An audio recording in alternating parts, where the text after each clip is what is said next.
Y a-t-il des demandes de prise de parole? Monsieur Deguy-Boucher.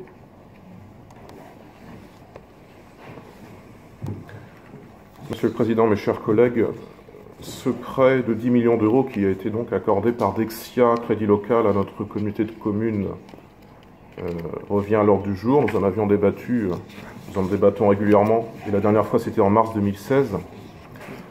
Or, il ne nous semble pas que les habitants... Excusez-moi, monsieur Deguy-Boucher, oui. je me permets de vous interrompre et de vous faire une précision. Ce n'est pas une communauté de communes, la Carène. Oui, j'ai fait une petite erreur. Notre communauté d'agglomération, naturellement. Il ne nous semble pas que les habitants des communes qui composent la Carène soient correctement renseignés sur les tenants et aboutissants de ce prêt, de sa participation à notre dette et, ce qui est plus problématique encore, des taux d'intérêt absolument ahurissants qui ont été évoqués, puisqu'ils sont passés en 9 ans de 3,7% à près de 22%, soit 500% d'augmentation. Ce prêt sollicité malgré les réticences légitimes d'une partie des habitants de nos communes, alors qu'il était initialement présenté comme un bénéfice pour notre collectivité, est devenu toxique, entre guillemets, en l'espace de quelques années. Depuis 2013, la Carène s'emploie à contester juridiquement les sommes sollicitées au titre de cet emprunt, considérant à raison, même si c'est sans doute un petit peu tard, que les intérêts de ce prêt sont excessivement élevés par rapport à ce qui était convenu.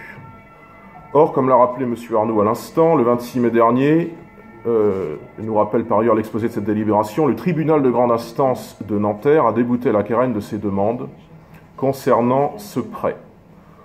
Pour autant, même si elle existe en droit, eh bien, le Front National ne reconnaît aucune valeur juridique à cette décision du TGI de Nanterre, dont nous estimons qu'elle va à l'encontre de l'intérêt de nos 10 communes.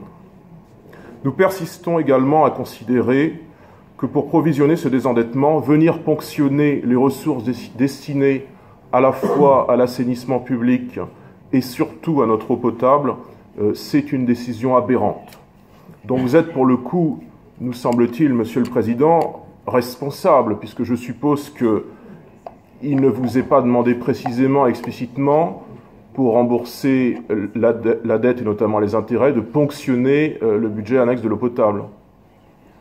Et les habitants de nos 10 communes doivent savoir ainsi que le président de notre intercommunalité continuera à prélever dans ces 2 budgets essentiels pour plus de 2,7 millions d'euros cette année. Ces ressources pourtant, notamment la ressource de l'eau, devraient être sanctuarisées. Le budget de l'eau ne peut être ainsi dilapidé, à l'image de la ressource eau d'ailleurs.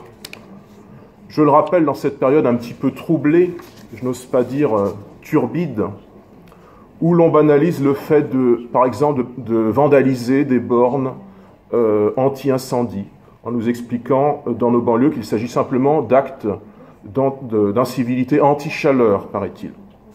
Or, pour revenir à nos débats, votre choix d'affecter une partie du budget annexe de l'eau potable à ce piteux remboursement témoigne, au-delà de votre inconséquence politique, une brutalité inédite, même si elle est renouvelée depuis l'an dernier, puisque en séance du 29 mars 2016, nous abordions déjà cette question. Le Front National refuse bien sûr pour sa part de rembourser les intérêts excessifs demandés par Dexia. Nous considérons que la dette du prêt initial des 9,6 millions d'euros doit être honorée, bien sûr, assortie des intérêts convenus à l'origine, bien sûr, mais pas au-delà. Voilà, Monsieur le Président, mes chers collègues, merci pour votre attention.